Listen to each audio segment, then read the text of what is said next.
Yo, what's good, people? We are here with Condensed Chaos by Phil Hine. This is part 55. Witches, wizards, warlocks, magicians, magus, and magi. Let us get into freedom of belief.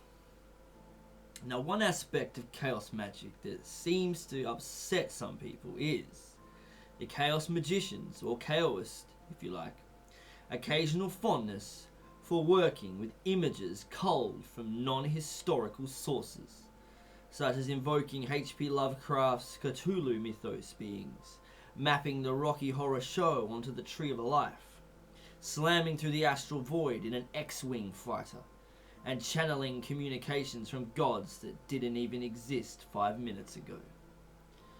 So you might see why using this sort of thing as a basis for serious magical work raises one or two eyebrows in some quarters.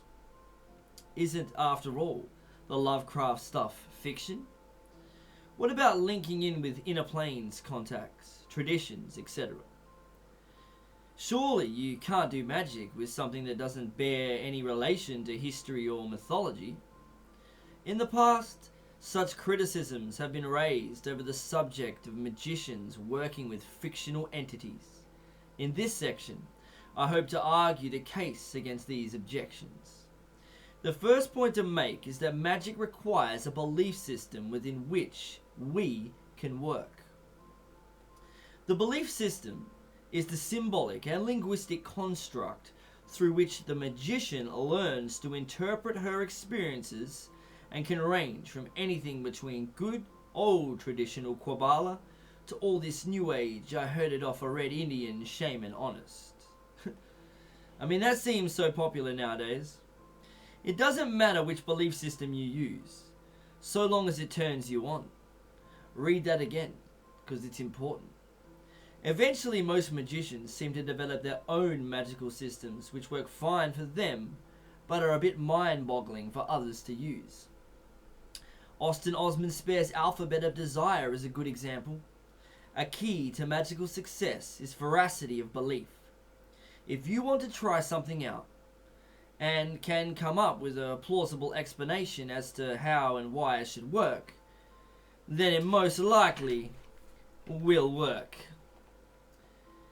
Pseudoscience, or Kabbalistic gibber, or both, it matters not so long as the rationale you devise buffers the strength of your belief in the idea working.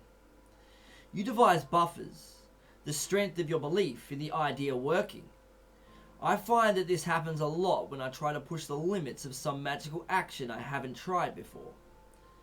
Once I come up with a plausible explanation of how it could work in theory, then, of course, I am much more confident about doing and can often transmit this confidence to others. If I am 110% certain that this ritual is going to bloody well work, then it's all the more likely that it will. You can experiment with this using the technique of belief shifting or meta-programming, for example. Use the chakras. The popular view of chakras is that we have 7. Okay, so meditate on your chakras. Hammer the symbolism into your head and hey, presto.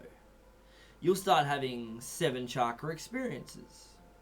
Now switch to using the 5 Sephiroth of Israel Regardai's middle pillar, Quabala, as the psychic centers in your body, and sure enough, you'll get accordant results. Get the idea? Any belief system can be used as a basis for magic, so long as you can invest belief into it. Looking back at my earlier magical experiments, I guess that what used to be important for me was the strong belief that the system I was using was ancient, based on traditional formula, etc. A belief system can be seen as a matrix of information into which we can pour emotional energy. We do as much when we become so engrossed in watching a play, film, or TV program that, for a moment, becomes real for us and invokes appropriate emotions. Much of what we see on the silver screen is powerful mythic images and situations repackaged for modern tastes, which is a cue to start going on about Star Trek. More people are familiar with the universe of Star Trek than any of the mystery religions. It's a safe bet that more people know who Mr. Spock is than they know who Lug is. The Star Trek universe has a high fantasy content and seemingly few points of contact with our everyday worlds of experience. Now, I don't watch Star Trek personally. I've never really watched it. Yet Star Trek is a modern mythic reflection of our psychology. The characters embody specific qualities. Spock is logical. Sulu is often portrayed as a martial figure. Scotty is a master builder. And Kirk is an arborator. As we get into the Star Trek universe, we find greater depth and subtlety. We find that the universe has its own rules, which the characters are subject to, and is internally consistent. In each episode, we may find that we are being given insights into the personal world of a key character. Like our everyday worlds, the universe of Star Trek has a boundary beyond which is the unknown, the future, unexplored space, the consequences of our actions, whatever wild cards that we may be dealt.